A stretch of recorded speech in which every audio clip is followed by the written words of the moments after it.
मुरारिसुरार्चितलिङ्गं निर्मलभासितशोभितलिङ्गम् जन्मजदुःखविनाशकलिङ्गं तत्प्रणमामि सदा शिवलिङ्गम्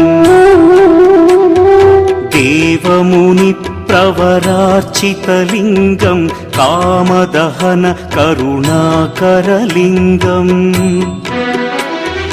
रावणदर्पविनाशकलिङ्गं तत्प्रणमामि सदा शिवलिङ्गम्